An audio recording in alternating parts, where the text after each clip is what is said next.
presenting the transcription feature, Superman. Look, up in the sky. It's a bird. It's a plane. It's Superman. Yes, it's Superman, strange visitor from the planet Krypton, who came to Earth with powers and abilities far beyond those of mortal men. Superman who can leap tall buildings at a single bound, race a speeding bullet to its target, bend steel in his bare hands, and who, disguised as Clark Kent, mild-mannered reporter for a great metropolitan newspaper, fights a never-ending battle for truth and justice. And now to our story. Returning by train from a short but adventurous vacation in the North Woods, Clark Kent and Jimmy Olsen seem to have stumbled on something that smacks of mystery. To begin with, Jimmy became fascinated by the nervous, shifty-eyed behavior of a little gray-haired man seated across the aisle. And when Kent bought an afternoon paper and found the man's picture on the front page, Jimmy's imagination knew no bounds. According to the news story accompanying the picture, the man was Dr. Roebling, inventor of a new and startling communications device. However, when Kent attempted to interview him, he denied his name was Dr. Roebling and hurried into the dining car, leaving behind a piece of crumpled paper bearing a strange message. As the fast express roars into the night, both Jimmy and Kent have their heads bent low over the scrap of paper.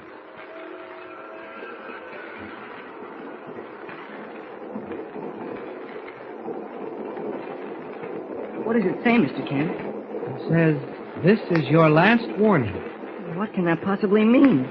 Last warning about what? I don't know, Jimmy. Whoever wrote it certainly wasted no words.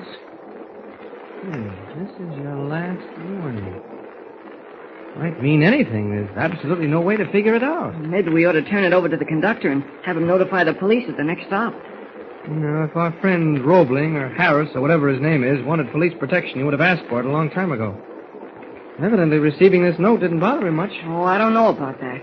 You remember I told you he looked like a man who was being shadowed? His eyes kept shifting and sort of sat hunched up in the seat like he wanted to make himself small. I think you're imagining most of that, Jimmy. Oh, no, I'm not. Oh, I happened to notice him. He kept looking over his shoulder and watching everybody who came through the car. He's a suspicious character, all right, believe me. Jimmy, you've been reading too many detective stories. What do you mean, suspicious character? Poor old man is probably just trying to dodge curiosity seekers. That is, if he's really Dr. Roebling. Oh, of course he is, Mr. Kent. Look at that picture in the paper. Look at it.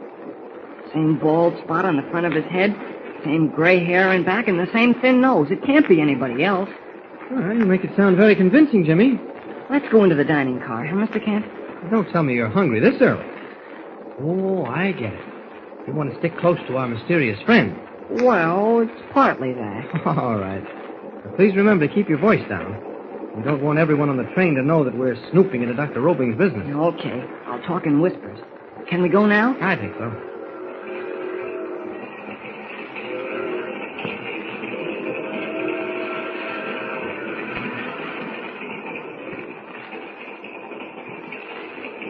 Jimmy, you haven't touched your chicken. Oh, yeah.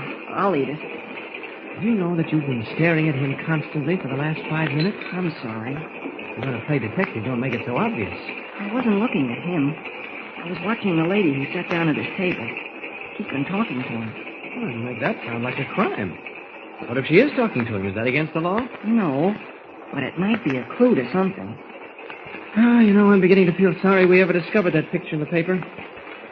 From now on, your every waking moment is going to be concerned with clues and suspicious characters and heaven knows what else. Oh, you're just making fun of me.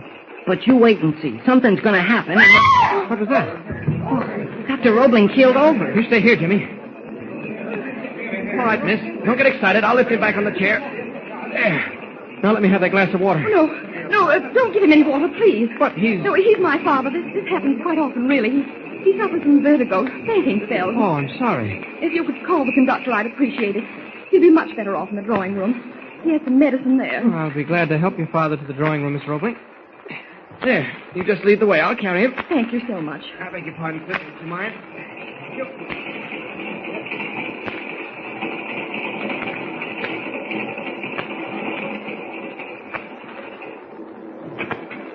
Just stretch him out on the lower berth.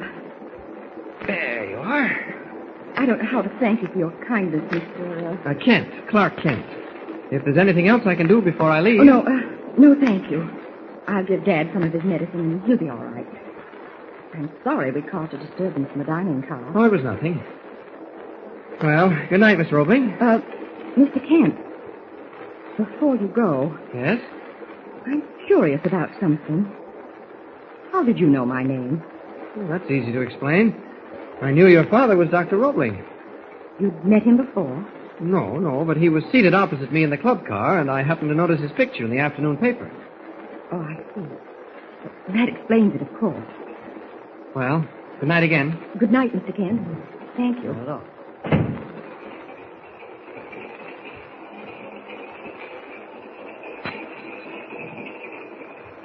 Well, still not finished with your meal, Jimmy? What's vertigo, Mr. Kent? Huh? Why, it's a form of dizziness that sometimes results in fainting spells. What does it come from? I don't know, Jimmy. Well, I was right, wasn't I, Mr. Kent? He really is Dr. Roebling. And you were making fun of me. I apologize. Well, that's all right. And that lady's his daughter, huh? That young lady, Jimmy. She's very charming. Gosh, Mr. Kent, you're not falling for her, are you? Finish your ice cream and stop asking silly questions. I don't suppose you mentioned that warning message to her, did you? Of course not. Are you going to? Well, I may if I see her in the morning. You all finished? Uh-huh. What about your milk? Oh, I'm too full. Finish that milk. If you begin losing weight on these jaunts around the country, we'll just have to cut them out. All right, I'll finish it. Waiter, Yes, sir? check, please. Yes, I got it right here. $3.20. All right, here you are. Thank you, sir. Thank you. Okay, I'm finished. Where are we going now? Back to the club car for an hour or so and then to bed. We can both use some sleep. Come on.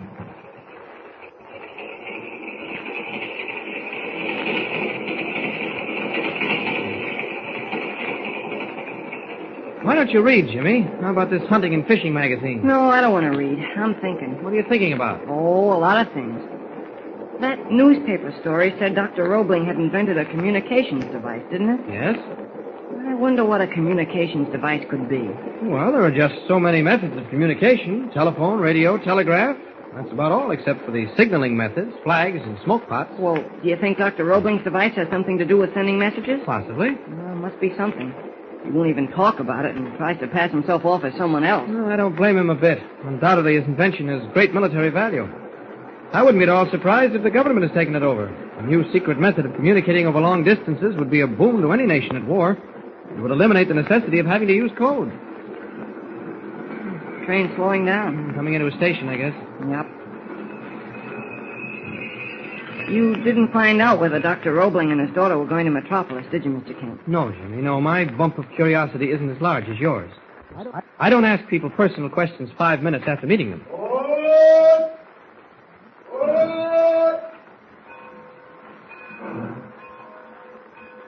Mr. Kent, Yes? could I see that warning message Dr. Roebling dropped? If I can find it. Yes, here it is. Oh, thanks. This is your last warning. That's funny. What's funny about it? Well, in the first place, it isn't signed. How could Dr. Roebling tell who sent it?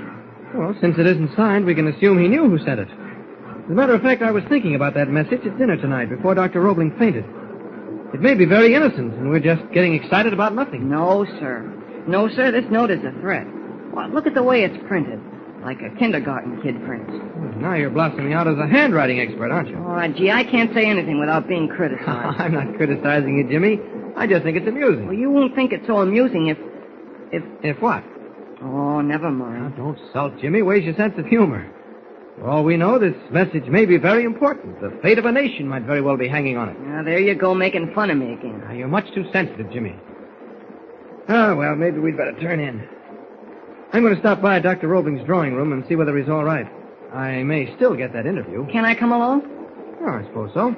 In the next car. Follow me. Careful crossing this platform. Okay.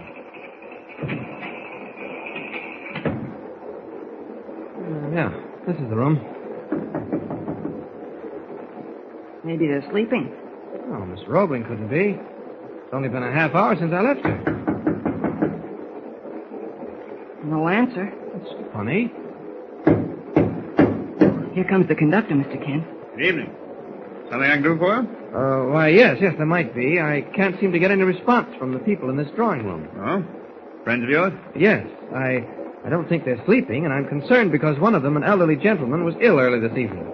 Can the door be opened from the outside? Yes. I carry the only key. We're not supposed to use it except in emergencies. Well, this is an emergency. Try knocking again. Well, it's no use. What's your friend's name? Roebling. Dr. Roebling. Let me check this passenger list. Drawing room C, car 421. What'd you say the name was? Roebling. Roebling. No party by that name in this drawing room, mister. You sure you got the right car? Well, of course this is the right car. I was in that room less than a half hour ago. Now, look here. Drawing room C, car 421. Mr. and Mrs. Jack Smith. Mr. and Mrs. Jack Smith.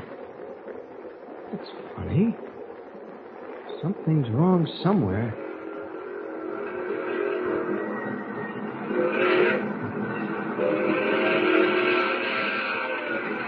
Has Clark Kent made a mistake in the drawing room? Or is Jimmy Olsen's feeling that Dr. Roebling is a suspicious character thoroughly justified? Who are Mr. and Mrs. Smith? And what has happened to Dr. Roebling and his daughter? Be with us again for the next revealing episode. Don't forget, tune in again for the next thrilling episode with Superman. Look, up in the sky. It's a bird. It's a plane. It's Superman. Superman is a copyrighted feature appearing in Action Comics magazine.